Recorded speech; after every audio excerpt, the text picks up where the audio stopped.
news of the day. We touched on it. DarkZero taking on Beastcoast. The Canadian Drip rivalry, the fact that Beastcoast, if they hadn't lost that unfortunate game to Mirage in the last stage, would have been in Charlotte, it seems like. So there's a lot going in this one, isn't there?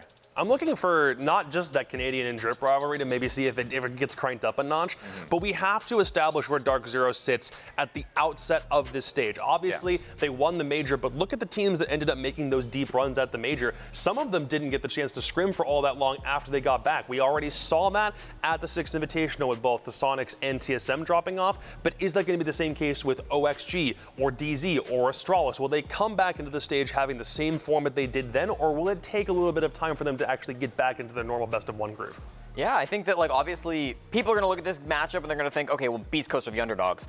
DarkZero is the major champions. Beastcoast didn't even make it, and honestly, they're not a roster that have a ton of star power right now. Right. But I will argue that they did look quite good at the end of last stage. They were pretty close to making the major, and talking with Beastcoast, they don't feel that DarkZero is that much better of a team, if at all. They feel like they're right up there with them. They know that, you know, if they'd won a couple more games, they'd thrown a few fewer rounds, they would have been there, and they could have been just as successful as the other teams in North America. So they at least don't see this as a foregone conclusion. I think you're absolutely right, but you can't deny that DarkZero is coming to the stage as the Charlotte Major champions. Canadian doing it again, taking a squad all the way to the top. I talked with Troy a little bit in the offseason, and he was, you know, he's so humble about everything, where he's like, in the moment, obviously, he's going to talk big on stage, but when you really get down to it, he's a humble guy. He says, you know what? The win's great, but the win only lasts a day. We got to start back over again. We got to earn it again. And so that attitude, I think, and that attitude translating to the rest of the players on the roster is one of the things that makes DarkZero such a big threat, right?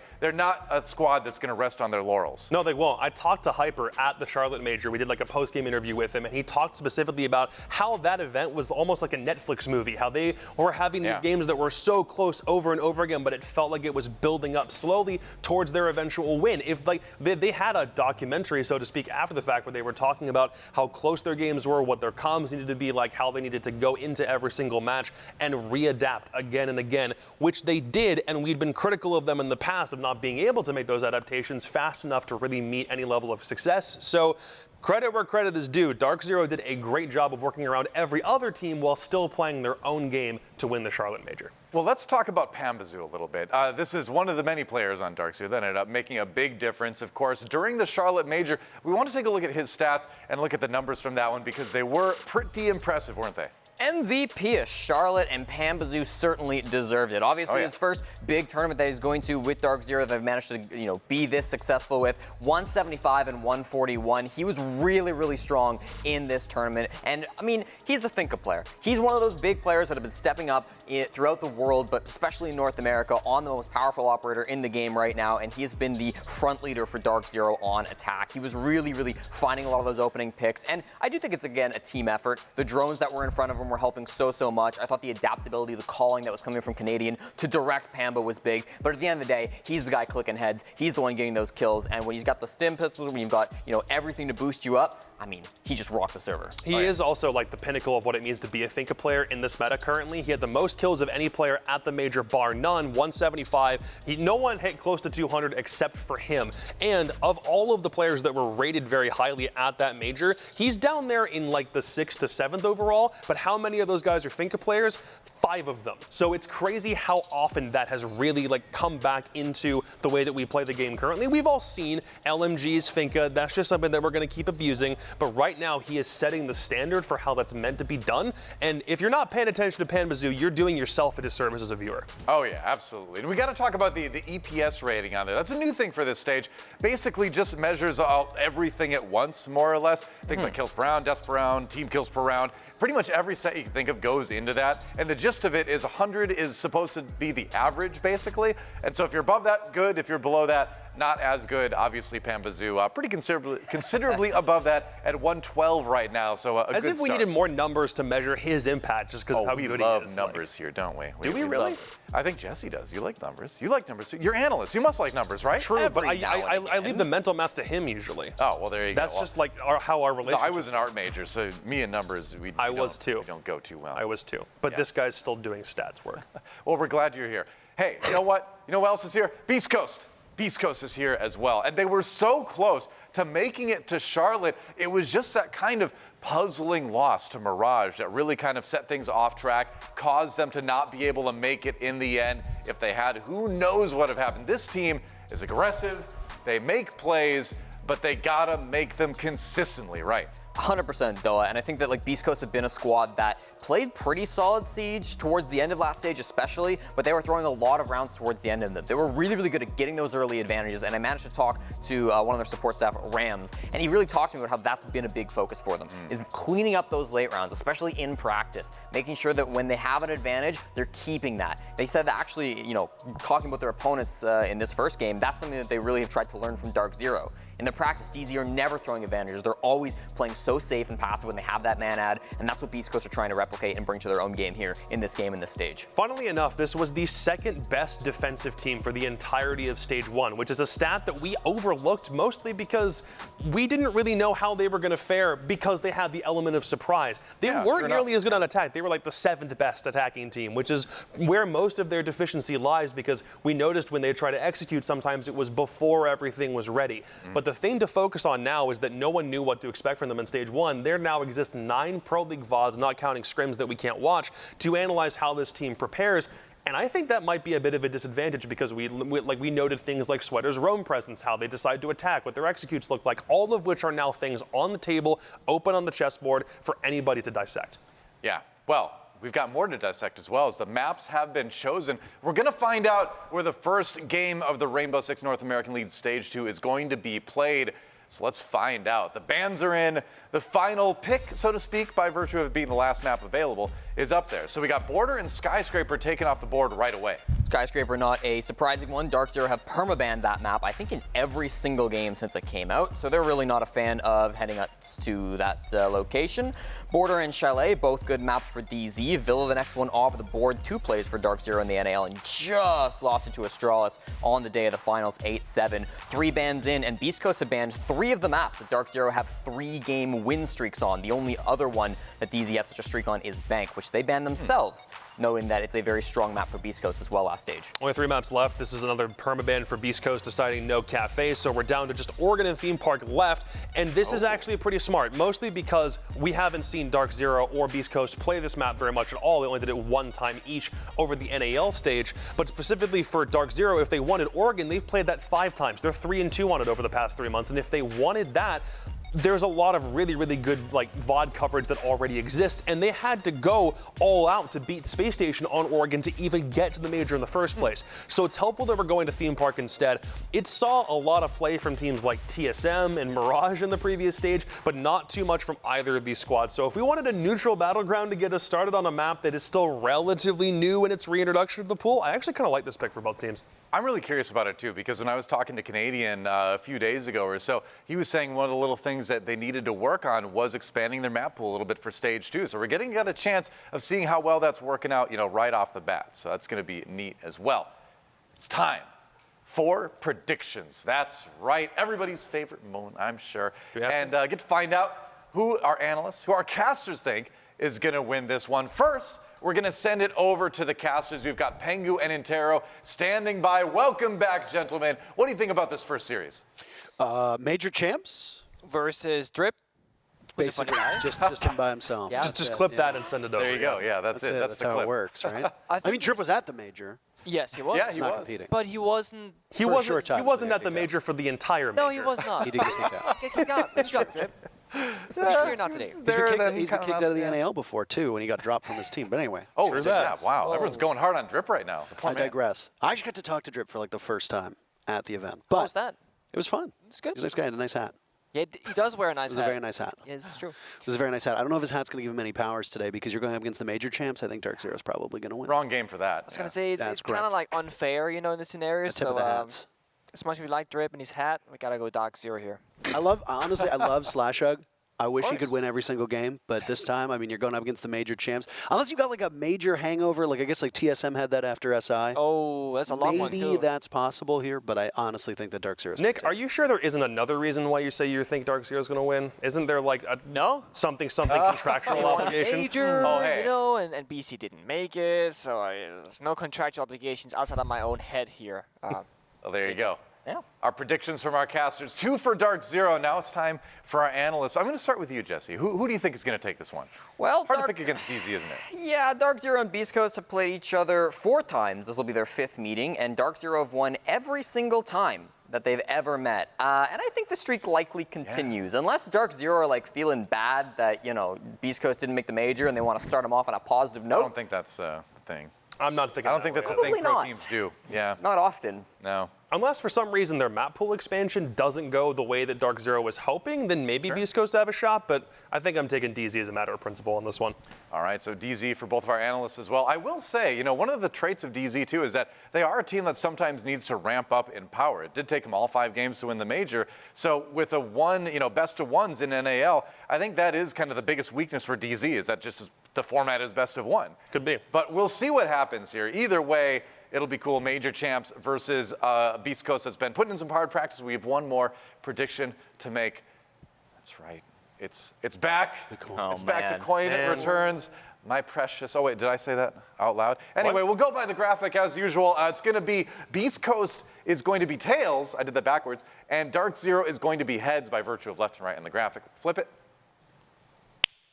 Oh. Good slap. Nice. That was a great Thanks. slap. That was a meaty slap, right? Uh-oh. It's tails. Uh-oh.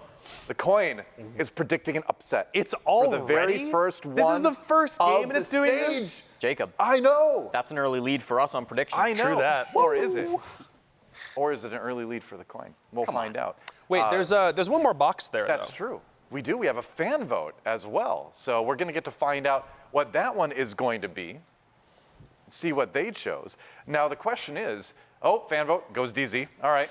Wasn't much of a question there. No big surprise there, but you know, it's hard again to bet against the major champions, isn't it? Yeah, it's true. And if you want to weigh in on that fan vote, by the way, Twitter poll. So go to Twitter, R6 Esports NA, and you cast your vote, and that is where that shows up. So if you really have a super strong opinion and you have a lot of friends that you think can kind of influence the vote, go over there and see if you can't swing it in one direction or another. There weren't enough drip stands to do it this time, but maybe in the future, There you go. You know, we're seeing if the coin flip is better than the casters and the analysts. Well, now we get to see if the fans themselves If you would like to take my job, then make sure to go to Twitter and vote.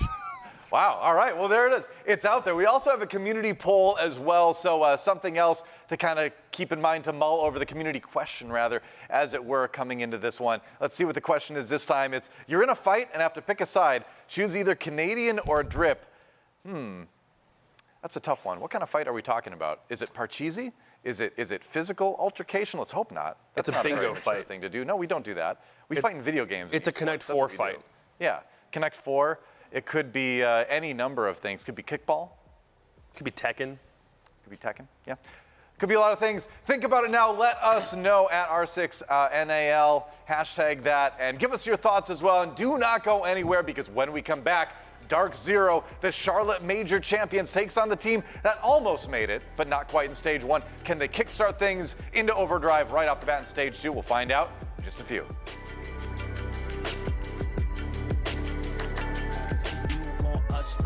When I tell a peace, love is love.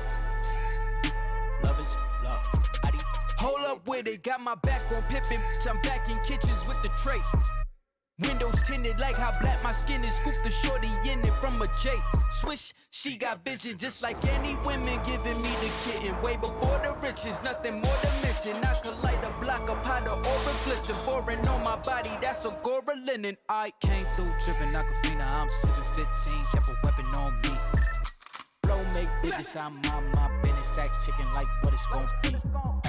Crew in the cut, hey, you want us red run when I tell a peace. Love is love. Love is love. Adios. Love is love.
Welcome back, everybody. It's time for our very first game here in Stage 2, Playday 1, 2022. I'm Intero, this is Panbazou. We're back from the Charlotte Major, still in the same country.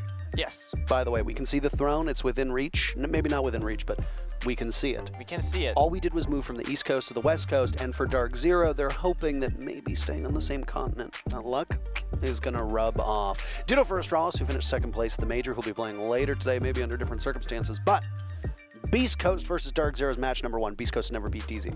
No, they have not, and they also have never played Theme Park because Beastcoast came in as like a newly formed team, a bunch of new heads in there, and that means that their map pool, of course, in Stage 1 was very small. They're hopefully trying to expand that or have been expanding upon that since then, and they had good moments of glory, but always falling a bit short in that late stage of the round, so hopefully they've been tidying up those areas during the off seasons for them. And as you said, Parker, we met some of the players at the event. I saw Slashhawk was there too, actually, at the Major. I think most of Beastcoast was there, actually. Yeah, I saw Slash, I saw Sweater, I saw Drip. I can't remember if I ran into Anthony or Surf, but I did not. Obviously, DarkZero was there because they won. Yes, they were.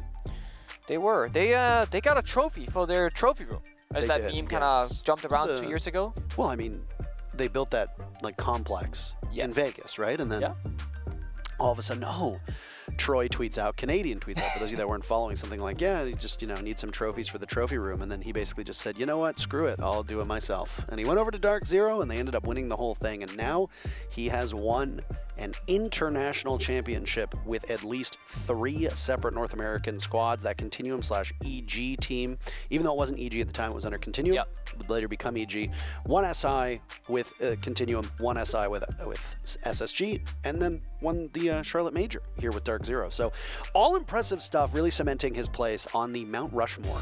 Since we are in America, Sure. the Mount Rushmore of Siege players. But he's not going to be the only person to look at. There's 9 other people in this lobby. Let's get underway with Theme Park, our very first map and our very first matchup of our second stage. We've got 5 games for you today. We promise we'll try to get through them as quickly as we can. For those of you that aren't fans of these other of either of these two teams, expect a barn burner. First band is Nook, and we'll get underway with the operator bands.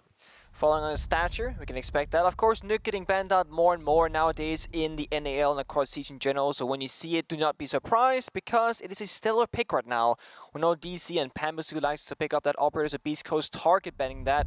It's a great effect. Why is Nook a good operator, Nick? You can sneak around, you can be invisible to cameras, you don't make any noise, and Theme Park is a relatively large map with multiple staircases. Also, you can't just shoot every single default camera from outside the building, so with Nuke, you can just sneak in and go undetected, so that is why that is such an effective ban.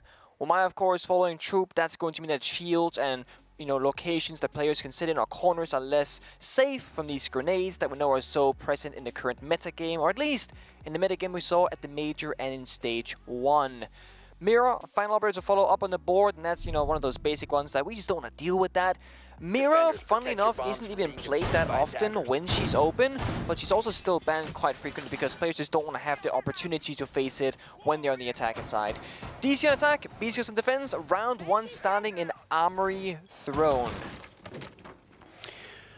Now, if we were to go and look at the statistics on a map like Theme Park, you're going to be playing off of what we saw out of the NAL last year, but you're also going to be looking at the Charlotte Major. And of course, what happened in the Charlotte Major will skew the statistics on this map in particular. But if you were to go all the way back and look at what are the most defendable bomb sites here, you are hard-pressed to argue against Armory and Throne. This has been the #1 bomb site for most defenders since the very onset of Theme Park in competitive play for a number of reasons. And a big part of that is how you want to hold this map control. You can hold from above. Here we go for a run out from Slash. Doesn't work at all, but he gets right back in the building. So at least something ventured, and I think his position might have been given away for a second or so. Anywho, you want to take this area over here, which is maintenance. You also might want to take barrels, which is over towards the main lobby, because those are the 2 most critical walls that lead into the back of that throne room component, which is where you will often see the default plant spot So also I see Surf and Drip now on the Kaid and the Mute to deny that wall breach. So now we have to look at the grenade setup from DarkZero. 2 grenades on NGR, 2 grenades on Hyper, 1 left down his pocket. These grenades are crucial on this map to open up those walls because the wall deny is hard to get rid of otherwise.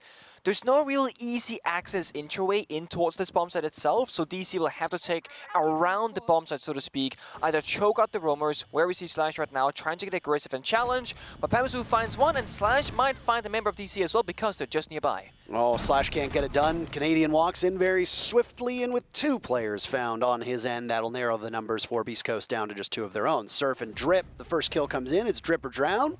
He eliminates Hyper. Surf heads back to the bomb site, and well, Beastcoast will need to consolidate in the confines with half of the round to go.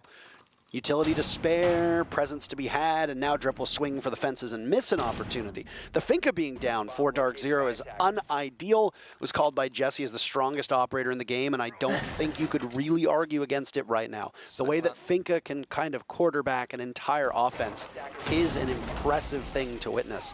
DZ still have 4 players up. They double up on Beastcoast. Still plenty of time for Beastcoast to wait this out, but DZ, ditto. Plenty of time for them to dot their I's and cross their T's. Yeah, they're doing just that, taking it slow, burning down this vertical play, getting that all opened up to get some lines of sight. They do have 1 smoke grenade left. That just disappeared because Panbazou got found by Surf, so now flashbangs and pocket and 1 grenade is all they got to work with, and Surf and Drip are actually in great position to clutch this out if they get the right opportunity. Well, the plant's going down from Eclipse, but nobody sees Drip. There's Nobody no sees Drip. He just walks right in. Surf there as well. And what an impressive comeback. Beastcoast, we're in a 2v5, and they winnow it down to a 2v0. Drip very happy with his own performance. Both Surf and him locking down the most defender-friendly bomb site. To go into this, 81% win rate at the Charlotte Major for this bomb site. And we're going to refer back to those stats an awful lot as it was the most recent competition. So Beastcoast capitalizing off of that. It's a daunting task for the attackers, and even though DarkZero walked in and picked off 3 roamers, easy peasy, there wasn't much else that could be done. And just like that, Beastcoast hold down the fort. But also DarkZero, where was that coverage on the default plant going down? The plant that was going down from the hallway wall. Where the hell was that? You left Eclipse to die. It's very uncharacteristic as well from DarkZero because they are always what we talk about like one of the most structured teams in North America. And whenever you see DarkZero planting, there's always cover, or usually there's always cover, and it goes down successfully. But that round in particular, there wasn't any cover. You had a player on the hatch holding the hatch angle itself. Of course, Eclipse was planting, and last person was on the right-hand side of the breach holding the wrong or incorrect angle. Drip had the 50-50. He could go left way around the pillar or right way around the pillar, and he chose the correct one because he got in unseen and undamaged. And now, for the first time in the NAL Stage 2, of course this is the first day that Asami is available, she will also see active play. So, if you don't know what she does, this is with the newest, well, second newest operator, because Sens is in as well. Correct. Sens, I don't know if we're going to see them later on, but we'll talk about them if they show up. As for Azami, her ability is a generating Kiba knife, / Kiba barrier, where she throws a kunai and it lets this giant wall, or circle rather, of rock, or granite, or whatever you want to call it, materialize in front of you. You can make mobile covers, you can close up drone holes, you can close up doorways, windows, and you can plug breaches as well. You have an ace open up a part of the wall, throw out one of those kunais, the Kiba barrier will expand and it will block that. Now, first kill goes to Eclipse as we're talking about this new operator. Again, Beastcoast sacrificing one of their players onto this altar and hope for the best when it comes to defense. It's Sweater to drop this time, and now Slash is the one in the line of fire. Beastcoast a little bit too aggressive, but it didn't matter for the previous round. There goes an air jab, and Surf decides to reposition, finding the safety of those arcade cabinets, watching the cafe door.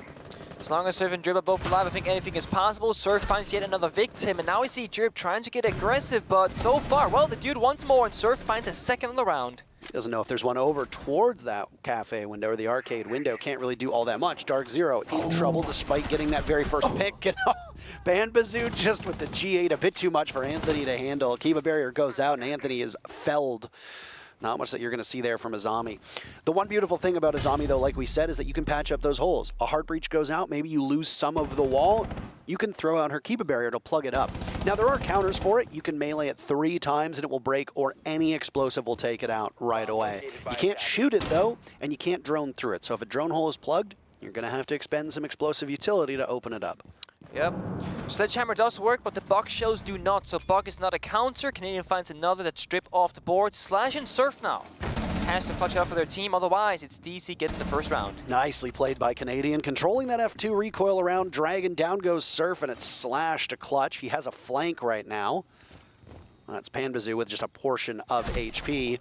Opposite initiation is the position that we see right now for Slash to defend against. Eclipse will not be let down by his teammates this time. Diffuser successfully planted a Slash with 1 HP and a Dream as a red mark, but very little else to play off of, and the timer will continue to work against him. Even though the ult is a formidable weapon, he's going to have to look to both the left and the right as there's a crossfire being held by DZ. It seems almost impossible that he'll be able to pull this one off, and he's making a ton of noise in the process. Canadian will find the final 3 kills for DarkZero, and they will equalize at 1 round apiece. Not bad. And mind you that this map right now at the Charlotte Major had a 63% defensive win rate overall, so every single attack and round victory that you can find is really, really valuable. You are expected, at most, typically, to get the 2 rounds in attack, if even. So 1 round now in just 2 is a great start for DarkZero. And of course, BC, while they did find the first round and shut down a bit of momentum from DarkZero, they couldn't do that the second time around. And we gotta talk about the bomb sites. The office bomb site is not typically where we see teams go that often because it doesn't have that much success. It's Armory Throne that is played the most, together with Bunk Daycare, where you find ourselves right now. And then it's pretty much a toss-up between the lab storage and initiation office that we just saw. But typically speaking, we don't see office as a second-hand choice. And we saw for Beastcoast, well, it didn't work out either for them. We do ever see Daycare Bunk being an extension into that area, so it plays a little bit similar. Because you can't just hold the bomb site itself, that's just not going to work in most cases. So you want to try, as a defending team, to extend 1 room over. That's exactly what Beastcoast are doing. This also allows you more surface area to put down your gadgetry, your secondary gadgets as well, and of course those Mujammers can deny drone entries and player entries from the attacking lineup. Amaro now, second round being played from DarkZero, worked out great the last time, got the entry into break room, got a kill and got some map control. Canadian having a great time being a flex player because he's 5-1 so far, and he gets to play the F2, which is a formidable weapon. He was on Dokkaebi back in round number 1, if you remember. Those 2 kills through the mid-round to give his team a bit more breathing room, and then he cleaned up with Twitch previously. It was Panbazou who'd played on the Twitch from time to time. What'd they call him? The F2 Bazoo or something like that? F2 Bazoo. Something along those lines, but this whole team has a lot of flexibility on it, as you'll see the same from Beastcoast. But I would argue at the moment, the most flexible team for North America has to be DarkZero, at least from the run that we saw. Astralis is up there too, and imagine that. The 2 most flexible teams are the 2 who make the deepest run at the last international event that we had. Makes sense. Either way. Throne Room went in favor of Beastcoast. It's locked for this round. They'll have 1 more crack at it. If they end up being successful, then they're 2 for 2, and that's about it. As for the rest of these bomb sites, that's where things get maybe a bit more daunting because I was not as confident in what I saw out of the defense of Beastcoast in the previous round in comparison to what we saw on Throne. Absolutely. I do think that BC, when they play together, they thrive the most. And so far, the first 2 rounds, it is individual plays of BC. Mostly Surf, of course, swinging out, getting kills. But we need to start seeing Slash, Anthony, and Sweater getting activated on the scoreboard, but also just in their playstyle itself. We see them desperately trying to find individual gunfights. They need to try and swing together, just like Surf and Drip did in that very opening round on Throne, because that is where you're gonna find the most success. Otherwise, a 50-50 gunfight at best, and that's not going to go in your favor always. I like this lineup now from Beastcoast, but they line up exactly into the crosshairs of DarkZero with Panbazou opening things up, picking up 2 onto his own. Slash capitalizes the first for Beastcoast, and he gets 2, but just like that, you snap your fingers, and that whole round is over. DarkZero breached through Cafe, and then the rest of Beastcoast crumbled around them, and that's a quick second round to give DarkZero the first lead of this match.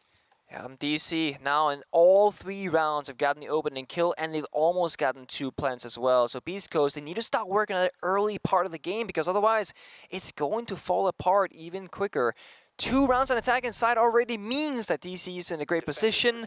Of course, they want more. We got a bit of a chatter going on right now in the in-game chat. Somebody asked, like, who's Jaeger?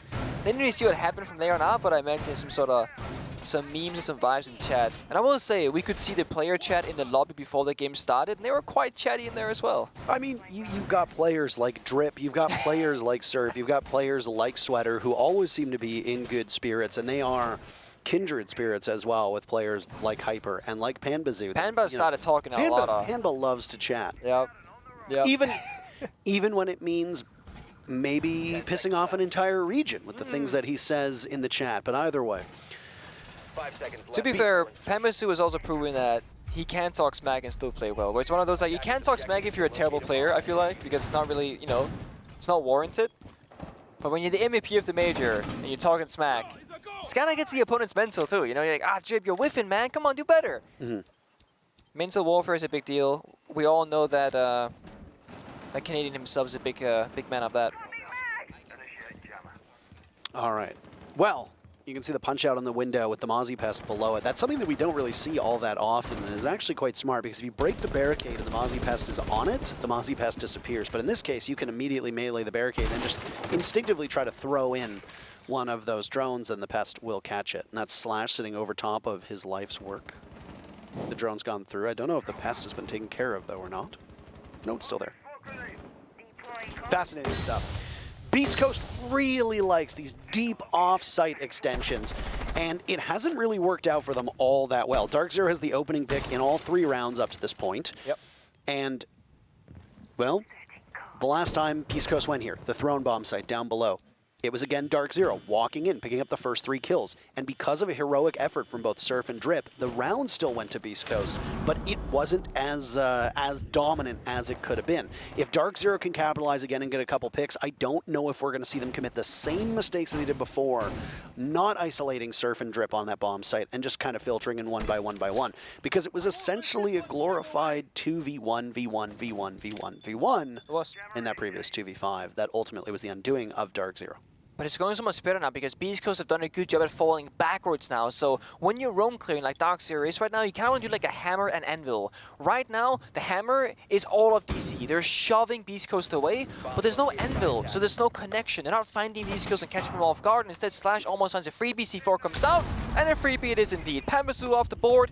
That's Jackal too, but now they know where Slash is, and he's stuck inside a barrel room. A bit of a different start to this round than every other round before it, as it's DarkZero with the numbers disadvantage. Beastcoast can hold on, weather the storm a little bit. As loose as they like to play on these roams, Nick, well, they can get back to the bomb site, kind of hold down the fort. Damage being done now from the Fink at the hands of Hyper. Now Canadian felled by Sweater. Beastcoast still surviving. Slash can engage in a duel here. Just simply cannot go against that LMG. Too many bullets. But look at that. It's Sweater and Surf to double up, leaving NJR in a 1v4. This is a bad situation for DarkZero. NJR has shown signs of brilliance throughout his entire career, but in a 1v4, it's going to be a really tall challenge, especially with that diffuser being watched over with the MP5 rattling away. Sweater sitting on top of that. NJR will be in a duel to find his very first kill. Can he get it? No, he misses out on the Malusi. Sweater's still there. Frost of Anthony shows up, but NJR will have to head for the hills. Running out of time, just 2 seconds left, and he will still look eagerly for kill number 1, as it's Sweater to finish things off. Beastcoast back on the board with their second defense on Throne. They've won this bomb site both times, locked for the remainder of this half, and they've tied the game up at 2 rounds apiece. And as you said, Parker, like Throne Armory is an 81% defender win rate, so this is like not a big surprise, but BC desperately needed at least this to go in their favor, and it did. And they played so much better that round too, because as I mentioned earlier, they didn't just challenge DarkZero in the first door entry that they found. They were, you know, killing one drone, falling back one room, and rinse repeat all the way across the map, and then got the opening kill. They sat tight for a while until eventually they started lashing out, but they traded successfully, they swung together, and it worked out in their favor because of that. And that's going to take us to round 5, where once again we see Anthony on the Asami. Of course, Anthony yet to find a kill of his own. And you mentioned quite a bit of different ways that, you know, Asami can be played in competitive Rainbow Six Siege, and I think the simplest way to put it is that it's like a castle barricade you can pretty much put anywhere on the map, because it works the same way. You can double punch it so that the third punch destroys it and prep something to, you know, surprise your opponents. You can deny lines of sight. You can cover grenade areas, drones, etc. There are so many creative ways Asami can be played, it's not, you know, bound to be in a window or doorway like Castle is, or like even a Rooney laser gates are. You can do pretty much everything or anything you'd like to achieve, which is why you can see different players on the same team play this operator in so many different ways, and that's why I think that Asami is a very unique and interesting, interesting operator to watch. Coming out yet again. Back over in this office bomb site that we saw before. Beastcoast liking this rotation for defense. They've really tightened up their roam, I will say, over even the previous 2 rounds. DarkZero swept through in round number 3, but I don't know if you can pinpoint the roam as being the issue there, since, you know, all 5 players of Beastcoast were dead within 15 seconds. Either way, again, you want to talk about that 81% win rate for the defense on Throne. That's just a really brutal number to try and come up against. You could have the most proficient attack in the world, and still you are only going to succeed 1 out of 5 times. That is terrible in terms of attacking win rate. It's actually the highest defender winning bomb site of any map in the game right now. So there's that.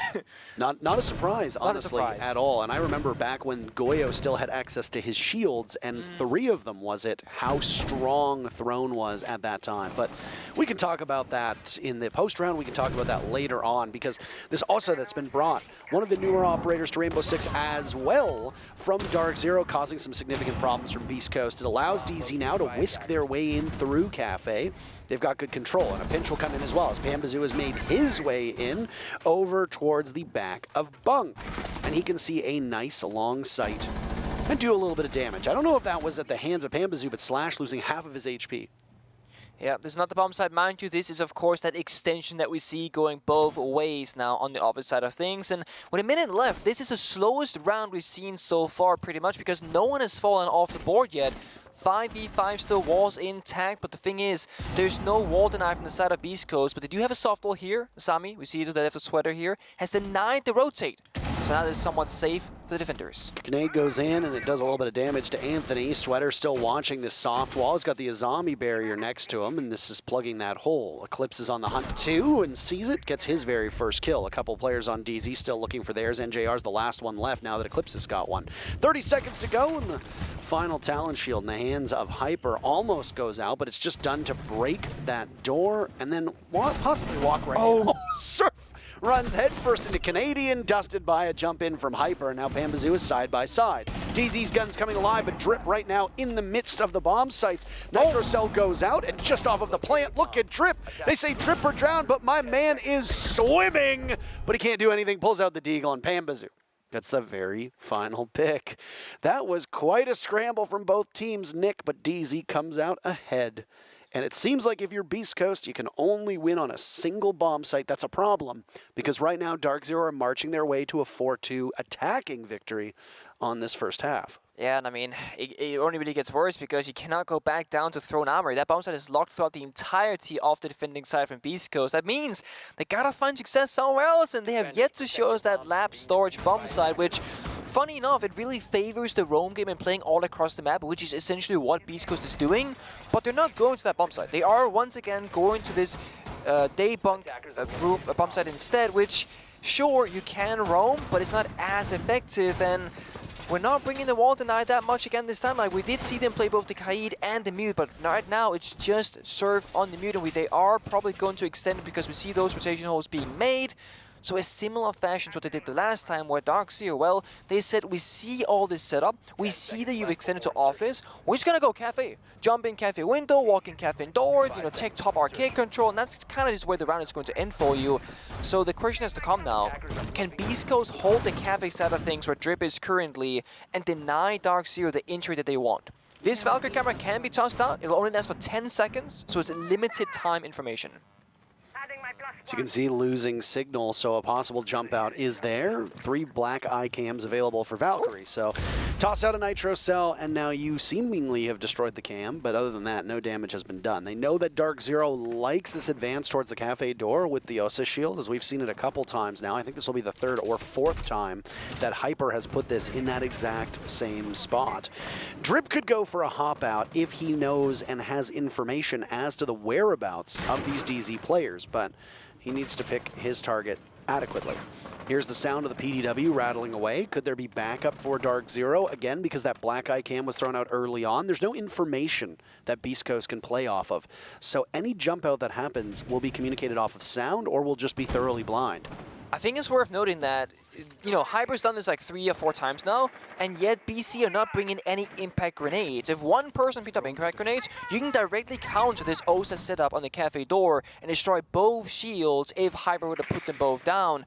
But instead, it's just C4s galore, 3 of them and 1 being spent already, which doesn't reach that distance to get the shield at all. So now Hyper gets what he wants, DC gets what they want, and now they're on the break room repel as well and start pressuring the bomb side. There's a flash in from NJR as you can hear the heartbeat going off of an adrenal surge. Another opening kill for Beastcoast. They're doing mighty fine now in the second half of this defense. Drip swings in, but DZ have the coverage that they need. Hyper is there to take him down. Oh, another nice, beautiful shot. And a third on the docket, but it's Surf to get away, re-engaging with a shotgun, a triple from Hyper. Beautiful play. Anthony on the pulse of Canadian. Can't quite get him down. Canadian pops up and vanquishes him, and Sweater whips most of the magazine. We don't blame him. Jaeger's 4.16 carbine is a little bit hard to hold. And in that case, far too hard for Beastcoast. First half in the books, Nick. It's 4-2 in favor of the major champs. And that's the attack and starting side on Theme Park, which is not typically this successful. So what a great start for DC. And of course, Panbazou will showcase, for the moment at least, the Asami. A lot of us have been talking about, you know, internally, both as casters and pro players, how often are we going to expect Asami being played and or banned in competitive Rainbow Six Siege? And this is the 3rd round out of 7 we've seen here on Theme Park of all things. It's day 1. So the question has to be asked, are teams holding back? Are they waiting to show her later on? Because you don't want to pick her first and show everything that you know about her in case some teams might not have figured it out as well as you. So for the next couple of weeks, let's keep an eye on that and see what teams bring it and how efficiently they can do so at that. But it's Panbazou, the MVP of the Charlotte Major, a top gunner for his team that gets to play around with these angles. This can of course help both the site itself, it can help the roam, and it really means that Panbazou is now allowed to maybe even play more aggressive than before and have more tools at his disposal to help him achieve that successfully. With this hatch being opened up, we just saw in Split, and of course with the 4 people roaming, we can with confidence say that DarkZero are looking to be just as aggressive as Beastcoast were in their opening round, and we have to see if Beastcoast can do as good of a job as DarkZero did to pick that apart. The one big difference here, there is no Jackal from Beastcoast. They're bringing a ton of utility. They have 6 grenades, and those grenades aren't necessarily going to help them in the first minute and a half because it comes down to gunfights, droning, and roam clearing. So we have to see if they can make it work. Run out from Panbazou works really, really well, and then immediately you plug that window right up. Look at the damage that's being done as Panbazou within striking distance of breaking double digits, and that could be a fatal blow to Beastcoast. You know how important these first picks are. DarkZero leading the way in terms of first picks in this matchup, and they get some more to continue to grow that number. That's a minute off of the clock. Beastcoast losing out on their Yana, losing out on Sweater, who has so consistently been the standout performer for Beastcoast. You've lost your nades, you've lost your Gon 6, and you've lost one of your most important scouting tools as well. Yep. Information for Beastcoast against a defensive, strongly defensive team like DarkZero on a strongly defender-sided map, that is crucial. That is a huge blow, and look at this! Panbazou walks in and takes out Drip. The exothermic can't go off in time, and that is hard breach denied onto the wall. There's a mute jammer on the other side of it. Now Selma will go off to do a little bit of damage to the wall and open up small holes. Exothermic is no more. DarkZero really capitalizing off of Panbazou's roam. Still got more there to go as well because Canadian, the flex player right now with the MP5K, is up above looking for serve as well. Got the angle on lockdown, and Canadian has been so efficient today at finding these kills or finding the engagements and winning them. 8 kills to his name, leaving Slash and Anthony in a 2 versus 4 with a really bad breach to work with. It's a peek hole and a vault hole in towards the bomb side because the jammer has not been cleared with any of those 6 grenades that was available to them.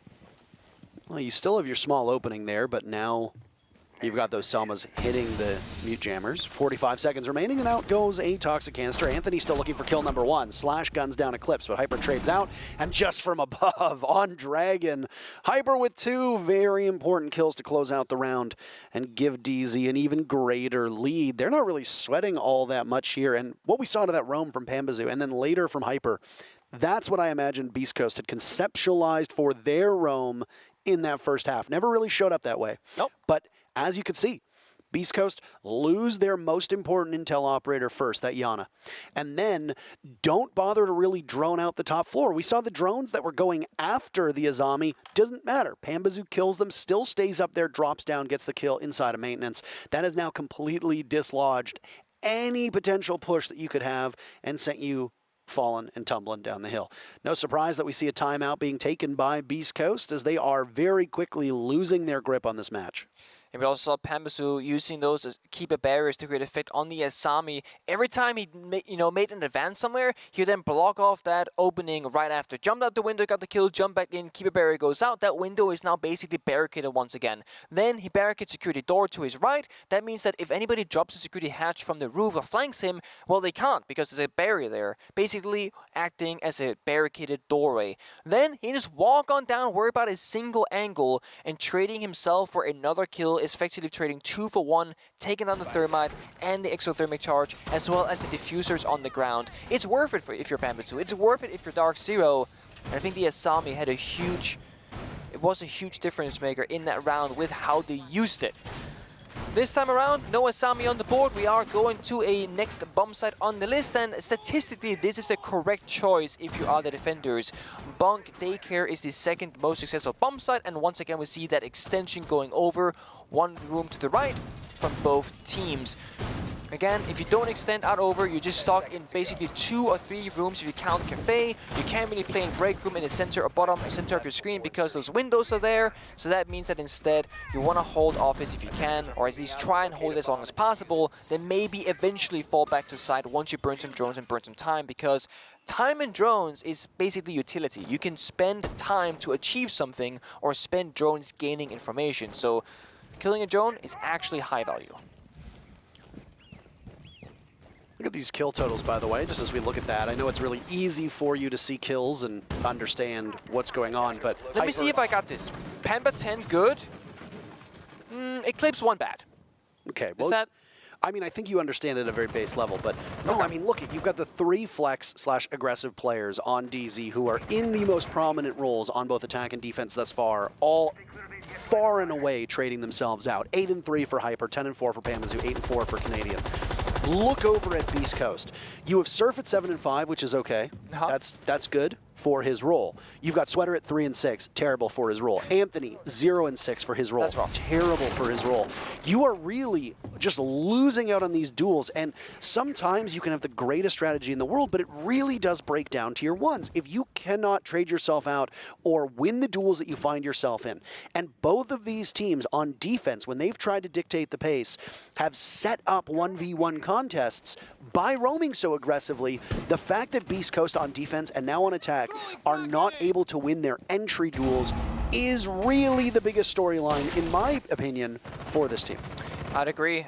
And especially because, like, as you said, like, now Beastcoast are on the attack. You need these opening kill engagements to go in your favor, because not only do you lose a member if you lose the gunfight, you also lose a ton of map presence. When you play 4 versus 5 on the attack, it means 1 less angle you can come from as an attacker, 1 less drone on the map, 1 less person gaining information.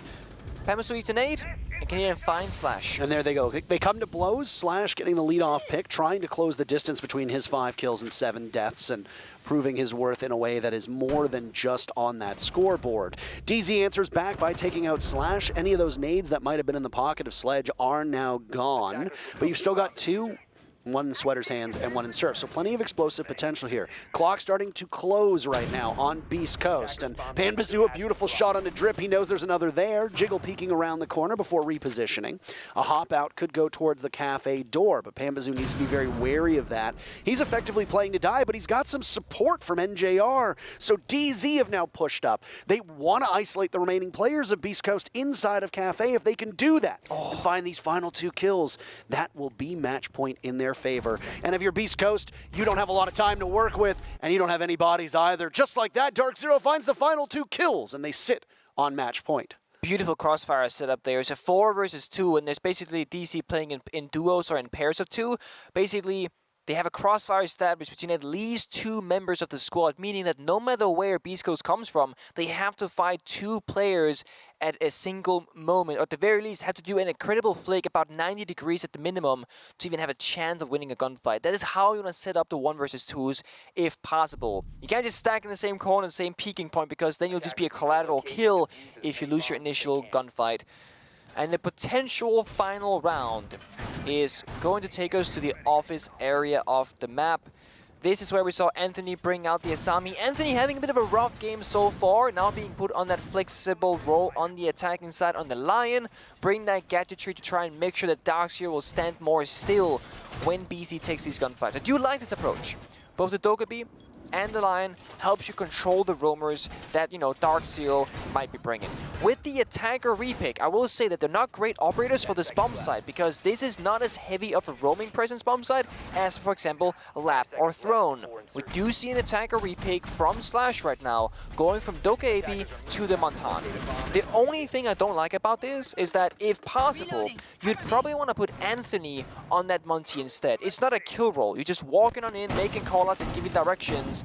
Slashhawk is the IGL, the in-game leader, aka captain for his team. It makes sense for him to be in the front with the Monty, but when you have someone like Anthony just not finding a single kill, you could definitely make the argument that he should be the one playing Monty instead. And we saw teams do that in Charlotte. We've seen teams do that before regionally. This is not a new concept. I don't know what just happened to Drip there, but he just short-circuited.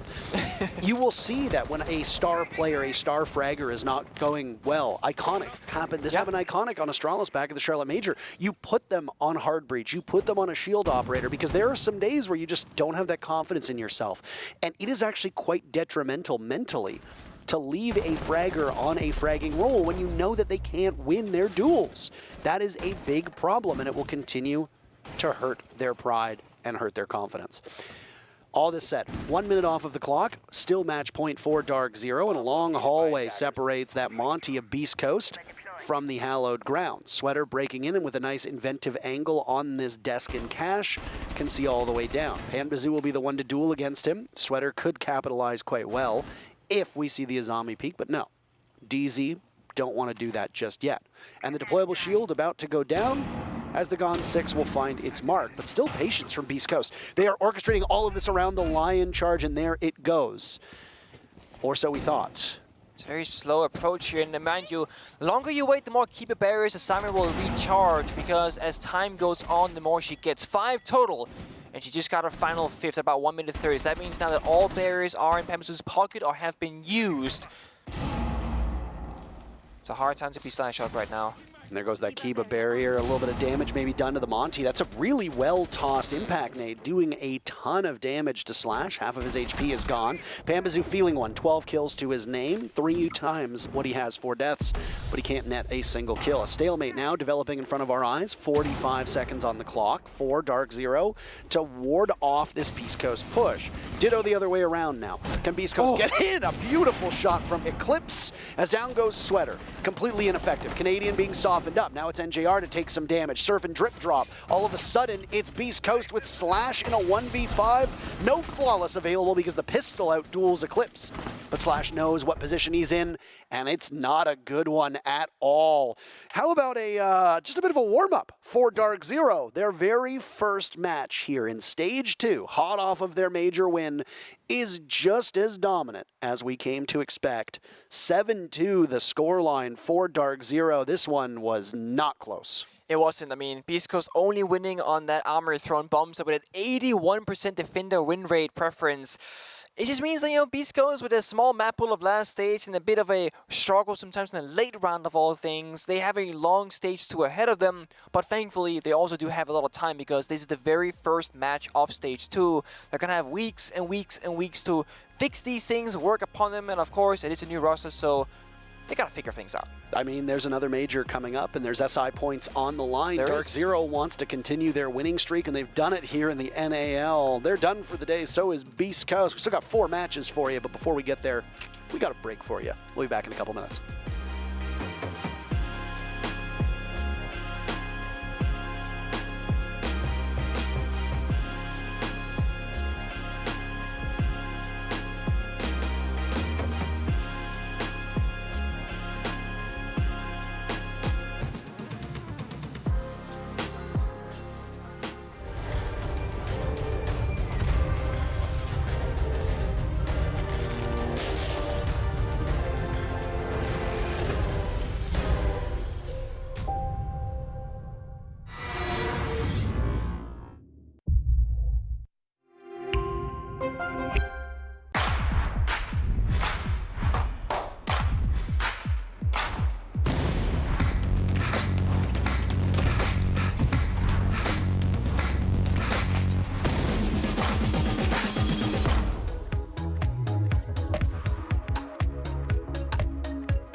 I've really been addicted to you. All of my attention I've been giving to you. Caught up in my feelings, I got feelings for you. Caught up in my feelings, I got feelings for you. On my mind, I can't lie. On my mind, I can't lie. Pull you down till you dry. Pull you down till you dry. All the time, ease my mind. All the time, ease my mind. I know that you're dangerous, I'm addicted to you. I might rent the Lambo and go drive it like it's stolen. I've been living wild, I'm just going through the motions. Stumbling out the Uber, grab my hand, gave me the notion. Swimming in your water, but it feels just like the ocean. I can't lie, I've really been addicted to you. All of my attention I've been giving to you. Caught up in my feelings, I got feelings for you. Caught up in my feelings, I got feelings for you. On my mind, I can't lie. On my mind, I can't lie. Pull you down till you dry. Pull you down till you dry. All the time, ease my mind. All the time, ease my mind.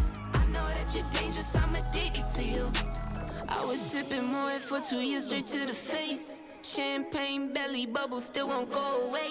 Last year my best man hit a stain with bare face. Now he's got a hell behind the water's cold case. I wake up with pain sometime and never go away. Wonder why.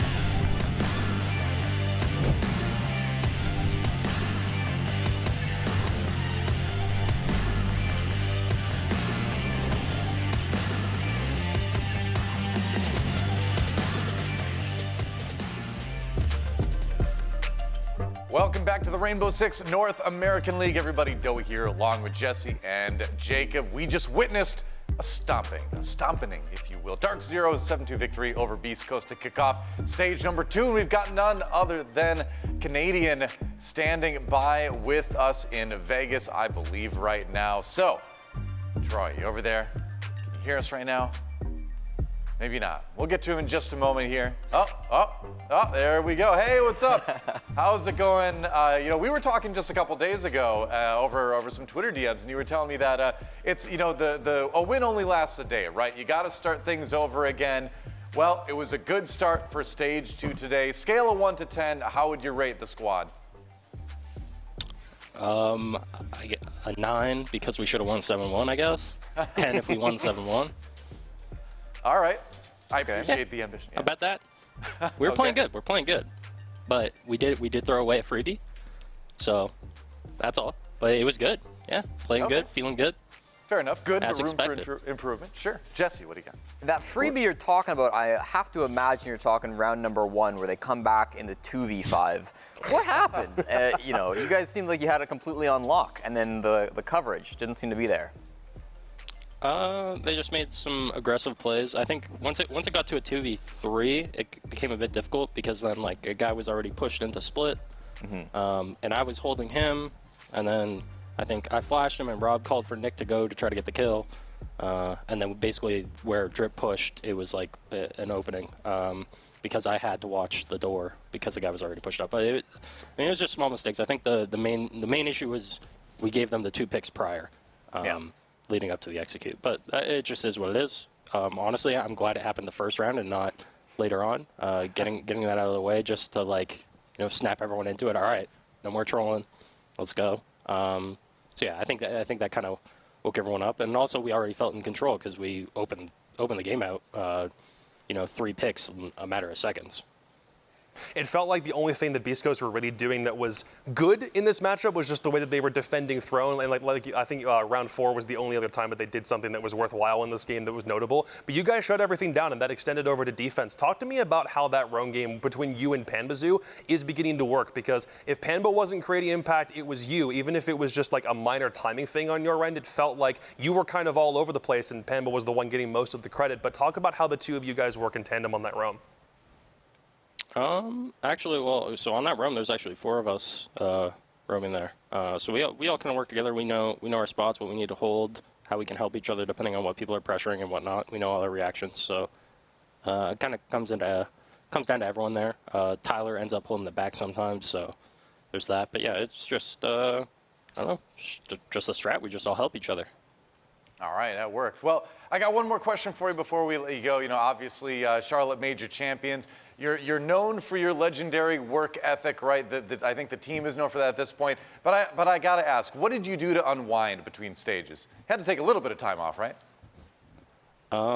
So my thing is literally, I just when I have the opportunity to literally do nothing, I take that opportunity basically, because during the season, some days you feel tired, some days you're like, I don't really want to do this, but at the end of the day, you have no choice. Like if I slack off in the season, it's going to bite us. So yeah, just like taking the opportunity while I can to do nothing and do whatever I want. So for me, I literally I hang out, I sleep in, I read, I watch some shows. That's about it. All right, cool. Well, hey, good to take some time off. Good to have that balance, right? You need the balance, right, if you're going to come back and be a champion. Great start to the stage for you. Congrats. Looking forward to seeing your game next week, and good luck with the practice. Thank you very much. Thanks for having me on. All right. Well, there you go, ladies and gentlemen. Canadian, the man himself from DarkZero, following up the Charlotte Major win with a dominating win over Beastcoast. It's definitely the way you want to start things. But, that round 1, too, I mean, it does, like you said, it woke them up, right? They had to kind of keep in mind that, like, whether you're champions or not, there's still going to be a lot of good teams you're facing. And DarkZero certainly still threatened by Beastcoast a little bit here and there. But let's check out the stats. Maybe the stats don't quite say the same thing. I was going to say, I don't really know if I agree with the idea of them being a threat. Obviously, Anthony having no kills in this game is kind of a bummer, because if you wanted an impact player, somebody on the back line, even from a support capacity, that's usually something that Anthony can do. I was disappointed with seeing that he got shut down as often as he did in this matchup. Even for guys like NJR and Eclipse, who didn't have like any kills, I think, through rounds 3 or 4, even they were able to find some impact in spite of everything being a Canadian and Panba frag party. The only thing I really saw from Beastcoast that was good was they won round 1 in a good clutch scenario, demonstrates that that's there, and then won round 4 because it was the same site, and both teams adapted to try to be one step ahead of the other, and Beastcoast had that unlocked. That was the only time we saw something from Beastcoast today that was noteworthy in the slightest. Everything else was a kill landslide in DarkZero's favor, whether on attack or defense. The major MVP really showed up again today, and obviously, like, you can highlight his attacking plays where he was running through windows on Amara or what have you, but I thought his zombie plays were fantastic on that second half as well. The way he was able to make an aggressive move and then cover himself with those barricades. I thought he really did use that operator to its fullest potential, and so I was really, really happy to see something new out of Panba. It doesn't matter what tools he's given, he's going to perform well with them regardless. Well, speaking of new as well, we've got the EPS rating as well, and I thought Panbazou's rating of 112 was high for the major, but now he's hitting 159 apparently. Like, we're still figuring out how this all, you know, what's a good EPS or what's a not. Remember, again, over 100 is supposed to be good. Right. 159 seems very good. I suppose. It's easier to have a crazy value with a much lower sample size, right? Oh, so absolutely. 112 for a whole major is probably very, very good, whereas 112 for only one map would be still solid, but maybe not as extreme as what we see, you know, from 3 of the players on DZ in this game. I'm also going to be waiting, in DarkZero's case, for their game tomorrow before I really say something as definitive as they're picking up where they left off from the major. Because as much as I would love to say that, they didn't get tested today. There wasn't a case here where I thought they were really in danger of losing this thing. Even maybe past like the first round, because there's a little bit of a mistake there. But then as Troy mentioned, they shorted up, understood where coverage had to be, and then dominated every round that wasn't Beastcoast on Throne. So that's the only thing Beastcoast were able to muster. But for DarkZero, let's see if they can have a repeat performance like this, of this like magnitude, against their opponent tomorrow, and then we'll start making some more definitive conclusions about how well prepared they're coming back into this stage. Yeah, very true. You know, one of the things that stood out to me, and we were talking about this a little bit as we were watching the game, is just the difference between these two teams in terms of attacking, right? I mean, obviously, DarkZero, the best attacking team in the world. Beastcoast ending up being more of a defensive team, having more success kind of in that line than we might expect, you know, given their kind of reputation, given their style on the map, right? But there couldn't be more of a stark difference, I think, than we saw today. You know, I talked to Rams in the offseason. I asked him about DarkZero, what makes them so good, and he gave me an answer, something along the lines of, you know, there's nothing that they do that's exceptionally special, but, you know, they're just really refined and they don't make a lot of mistakes. And I kind of disagree. Watching throughout this map, it felt like DarkZero's attacks were always coming from multiple different dimensions. They were always pushing all together, and they always used like some creative operators to come through. Whether it was Amaru, Jackal, Dokkaebi, whatever you had it. That multi-dimensional aspect to it, though, I thought was so important, and we didn't see it from Beastcoast once. Only 3 attacking rounds, but in every single one of them, it felt like there was always kind of one direction they would push from, not a whole lot of other angles coming through there. So something that I think DarkZero do really well. As you mentioned, Doa, the best attacking team in the world right now, so maybe rough to compare Beastcoast to them, but still something that they can work on for sure. Now, I want to talk, too, about Azami as well, right? I mean, this is an operator that we saw kind of for the first time just now in NAL.